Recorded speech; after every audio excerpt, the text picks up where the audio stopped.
Hey everyone, welcome back to the channel. In today's video, I got a new snowboard to work on, so let me show it to you, and then I'll tell you guys what we're gonna do. All right, so here it is. I paid 95 bucks for it. It's a 70s Craftsman. It's an 8 horsepower, 28-inch cut.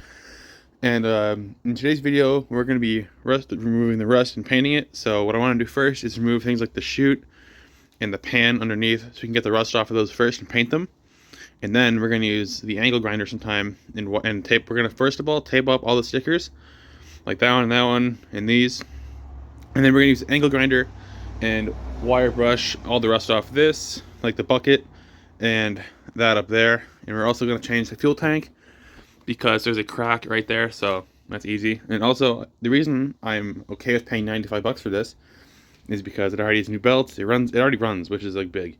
And also, the dude I bought this from, see, he turboed it, which on a snowblower means you put like rubber paddles in there, and then the impeller is supposed to make more contact with the edge of in there. So, like usually, how these work is the impeller is like 1/8 of an inch or more off of the side of this housing, but with those rubber paddles, they touch this and it makes the snow throw away further. So first, we're gonna take off the chute, which is 3 1/2-inch bolts. And you have to take off this, I believe, as well. And we might even take off this ring if it doesn't come off with the chute. And then, yeah, we'll do that first. I'll do it on time lapse. And we're also gonna do the pan, which is down there. When I forgot to mention, it's gonna rain, so we're gonna have to work under the roof of my garage today. So that's fun. Now that the chute's off, I realized I don't want to remove this because I don't want to snap these little screws here. And I'll just paint this the same color. I'm going to paint the bucket. So now what we're going to do is, I think I'll actually... Okay, yeah, we'll take off the bottom pan. And then we'll take off that kind of shift panel thing. Has this in it. We also have to fix the throttle cable because it's not set up correctly and it just revs too high, I think. So, yeah, we'll change that as well in like the next part. Oh, and I forgot to mention, if you haven't seen the MTD Snowblower series, I'll put a link in your corner of your screen. We're doing the same thing with this one, only we're not getting it running because it already runs. We're painting it. So if you like that one, you might like this series. So I recommend go checking that one out because it's kind of cool. And to remove the plate on the bottom, we have to tip the snowblower up like this on its end so we can get it off. Alright, so on this machine, to take off this pan, there are 6 3/8 head bolts. And there's 2 parts to this, so we're going to take those both. We're going to take both parts out and take all the rest off and paint them as well. And when you tip your snowblower up like this, make sure that you have the fuel cap and oil cap nice and tight so it doesn't leak.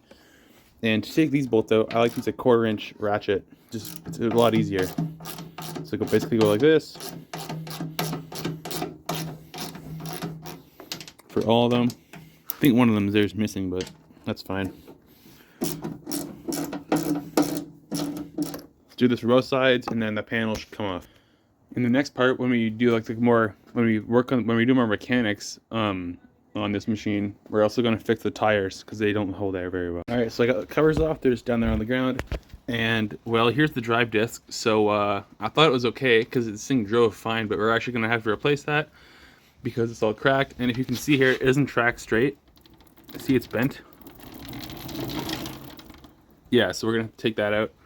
So it's 1 bolt on the side there, and then I think this comes out. So then when I get the new one, I'll tell you the part number. And, yeah, so after we get this off, I'll have to put this video on hold for a couple days because it's raining out. So let's take this off real quick, and then we'll put the snowblower back in the garage. And yeah, because I really don't want to work outside in the rain. So yeah. All right, so get the drive wheel off. You have to loosen the center nut, which is a 9/16. Just hold this with your hand like that, and then loosen the nut, and then this should pull off. And then I'll show you guys how to get the wheel off the adapter once we get the wheel off the snowblower. Alright, so I've removed the drive disc, and you have to be careful because there's a small little keyway in here that you can't lose. So now to get the disc off of here, we have to take out these 3 bolts, and then this adapter plate should come out, and then we can install our new drive disc. All right, so to get the drive wheel off the adapter, you have to take out these bolts. They're a 1/2-inch socket, and there's 3 of them, so hold a 1/2-inch socket or wrench on each side, and then do. All right, everyone, it's been an hour later. It's still raining, so I thought I'd come back out to the snowblower, and we're gonna remove more parts that have to get painted, and we're also going to install the new. We need some better lighting. Sorry, new fuel tank that I have here. It's used, so we'll take off the old one and put this one. And I have a new fuel filter we're gonna do. And yeah, so we're gonna do the fuel tank, and then we're also going to this shifter plate thing and like tape off the stickers and get that ready for paint, because we can't paint today or wire brush because it's like, well, sorry about this, but it's raining out. So yeah, without further ado, let's change the fuel tank. And I'll do a time lapse, but I'll explain what I have to do first. So on a Tecumseh, there's 2 screws to hold it on there. Then you have to disconnect the fuel line from down there, and then it just rests in that bracket. So what I think I'll do is I'll chip the snowblower, I think like this, or something, so that the fuel leans to one side of the tank, so that when I disconnect the hose here, it doesn't leak all out on the garage floor. So let's get to it. So now we're going to install the new fuel filter. I had the new fuel tank on, as you can see, and we're going to install the fuel filter approximately right there. So we're just going to put this on here for fun, and then the fuel filter will go over here somewhere. So let me do that real quick, and I'll turn you back on when I'm done. All right, everyone. So I've got the old fuel shut off here, and it's kind of rusty, and I just put a piece of hose on one end of it and blew through it, and then I tried closing it. Well, it didn't shut off. So what I'm gonna do now is take it apart, like unscrew this, and try to clean it out. All right, everyone. So I tried cleaning up the old shut off, and it didn't work. So I'm just not gonna install one. I don't really think they're needed, especially in winter. Like the only time you need one is in the summer when you go to store it. So I'm just gonna leave one out. Now remember, when you install these fuel filters, make sure that you follow the arrow on the filter. This is to carburetor, and the carburetor's over there, so it's the right direction. So now all I have to do is install this small piece of fuel line that connects the filter to the fuel tank. All right, so I've got the fuel lines all hooked up, and I just want to make sure that this is not going to kink, so we're going to zip tie it up like this to the fuel tank bracket with the zip tie here. So I'm just going to run this through there, and then around here. There we go. Now I'm just going to cut off the end. Oops. Alright, and there we go. The new fuel tank is on. And now we're ready to put gas in it. And yeah. But next, we're going to remove the shifter panel and the throttle cable at the top, because we're going to replace this. And we're going to paint this. So let's get the snowblower back down on its wheels and take that off. Alright, so our new fuel tank is on. And I poured the fuel from that tank into this one, and this is what the gas filter looks like. Looks kind of cool. So I like putting these on equipment because you can see what the fuel looks like. And if it's dirty, I would recommend doing it if you have one of these, because it's nice to just keep an eye on your fuel. So now we're going to remove this plate up here. But first, I think we're going to do the throttle cable, which is 2 3/8 bolts, and then there's these 4 other carriage looking bolts that go from the bottom, like right there. So we're gonna do that. So for the throttle cable, just loosen up these 2 bolts here, and it should come out. All right, so I'm just gonna let the cable hang down there, and now we're gonna do these 4 carriage bolts. Oh, and it's also nice to have one of these magnet trays to hold all your parts. So like here are the throttle control bolts. Here's one for the cover. I have the chute bolts that we took out this morning, and some more for the belly, the pan at the bottom. Then I have the nut and a couple washers for the drive wheel that I have to get. All right, so I've loosened up the 4 carriage bolts, and they're actually a 7/16 head, not a 1/2 inch like I said earlier, so sorry about that. And also, to get this off, you're gonna have to take off the handle bolts because it goes through like that right there. So we're going to take off these bolts, in these bolts, and then we're gonna pull this cover off. All right, you guys. So before we actually remove this too much, I'm gonna reinstall the throttle cable because I need to go do the tires, and I have to drive it over to my basement window because the air compressor's in the basement. So we're gonna air up the tires, and I'm gonna show you guys a trick on how to make them literally never go flat with a product called slime. Don't know if you've heard of it before, but I'll show it to you guys more in a minute. So I'm gonna put like one of the two bolts back in with the throttle cable, and then we're gonna drive it over to the window and do up the tires. All right, so I've reinstalled the throttle cable. Now let's give this thing a cold start, and yeah. All right, so this is how to fix the tires that aren't gonna leak anymore. So first of all, you're gonna need this tool, which removes the valve stem center from in here. I have new ones in a bin over there, so we'll get them out after. Anyway, so first you have to remove this, let all the air out, unscrew it all the way, wait.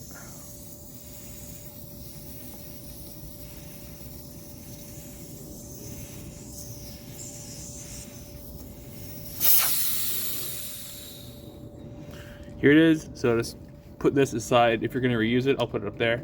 All right, now what you're going to have to do is get your tire slime, and you can also use this to remove the thing, but I like the metal one better because the plastic one kind of gets clogged with the tire slime.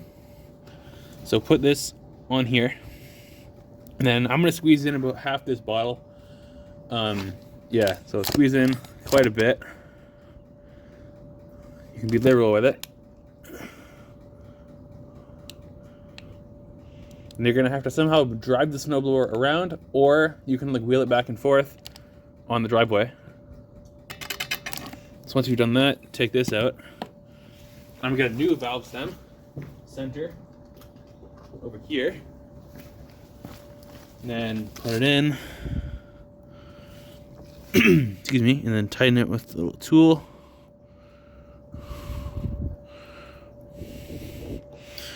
Then we're gonna air it up. And then I'm going to repeat the same process to the other side, but I'm not going to film it because I don't really need to. There we go. I'm going to use this air inflator. So we're going to hold the hose on here and then just inflate it.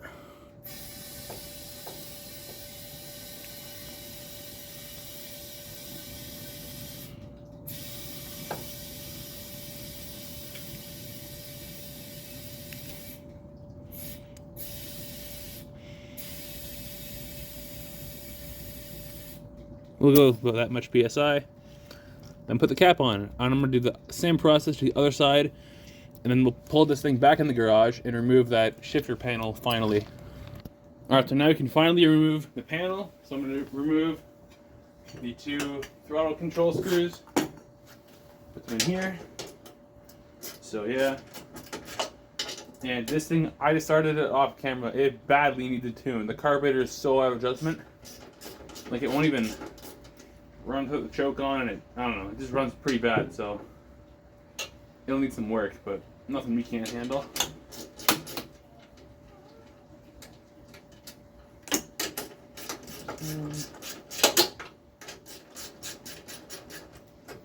And the other one, just kind of hold that. Now we're going to remove the other screws of bolts, so I've already loosened them with the wrench. Loosen them with our fingers more. Try not to drop all the parts everywhere. So, get you guys over here. Show you what I'm doing. So removing the bolts that hold this dude on. So there's one up here. And same with the other side. Need the socket.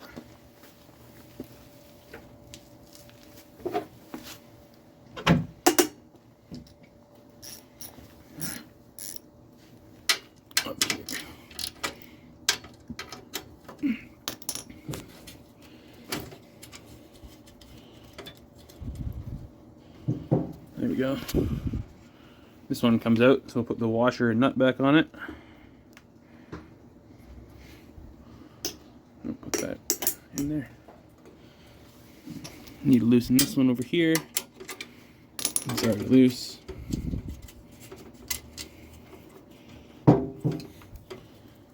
same for this one.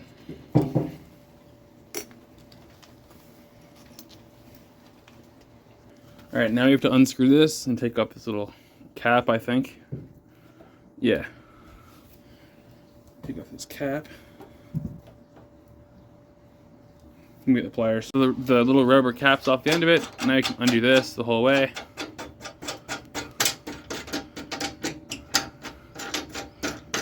And then hold it from back here.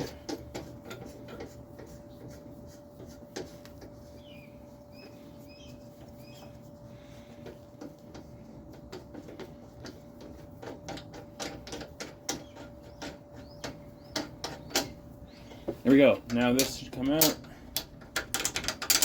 So, take the whole bolt out. And I'll put it back in after I take this off, so the handle can still be held together. And I'll do the same for the other side. Alright, now that our shifter cover is off, we're going to reinstall the handle, the top handle bolts, so the handle doesn't come apart. Goes there. This washer. Make sure that you match the shape of the washer to the curve of the handle. Then you can just screw this knob back on.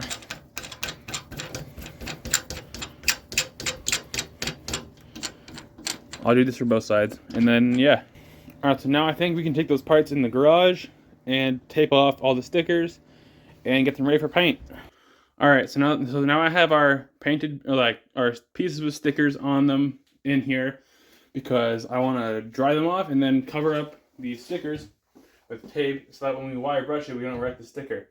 So I'm going to put you guys on time lapse, and we're going to do this one, and I have the chute on the floor right there. So let's go.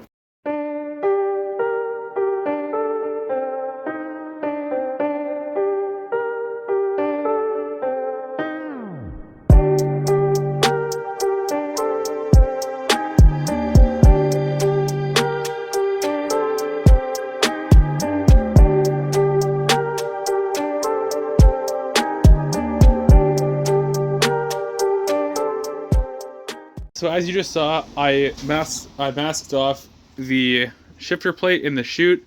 Now I'm going to do the snowblower. So I'm only going to show this side on camera because the other side's the same. There's no point sharing it, like whatever. So I'll get you on time lapse, and we're going to mask off the stickers and stuff. And if you're wondering what I use a masking tape. I mean, for this you'd want ideally a thicker, like wider tape, but I just have this normal kind, so whatever. So let's get to it. Oh, and I have a couple of different rulers and a knife to cut out the stickers and things.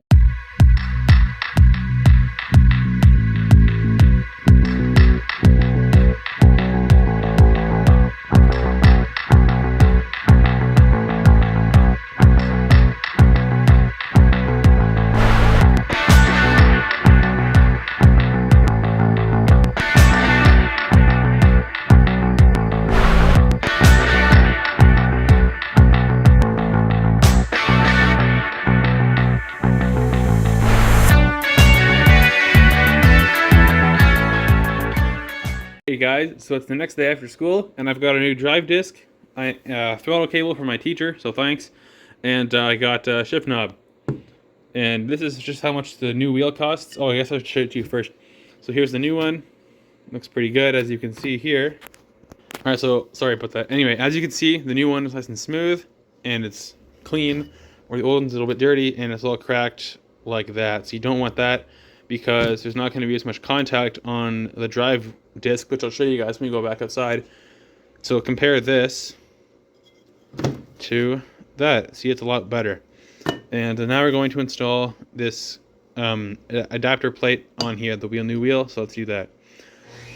I'll do it off camera, but you're gonna need a 1/2-inch socket for this side and that side. Now we're gonna reinstall the drive wheel. So make sure that so to help me out, I put the keyhole facing upwards, and I'm gonna get this key and make it face up. Maybe we're gonna slide it in there and then reinstall the bolt, and you may have to hold the chain at the other end there. So let me do that, and I'll turn you back on when we're ready to put the nut on the end of it. All right, now I have the washer and nut holding this on, so I'm gonna hold the tire with one hand and tighten the nut that holds this on. Alrighty, so one eternity later, I have now got the new friction wheel on the little shaft there, and you might want to wear gloves. I couldn't find any, so yeah, that's fun. Now I think we're going to wire brush the snowblower. Oh, you guys, I'm so sorry. I forgot to give you the part number earlier for the friction wheel, but there it is. So just type in that and you'll be able to find it easily. And it cost me about $44. So that was a little more than I wanted to pay, but it's fine. All right, you guys. So since this video is already 20 minutes long, I don't want to make it any longer. So we're actually not going to do the wire brush and paint in this episode. We're going to do it in the next episode. So thank you for watching, and I hope you like this video. Yeah, make sure to give it a thumbs up and subscribe. Thanks for watching.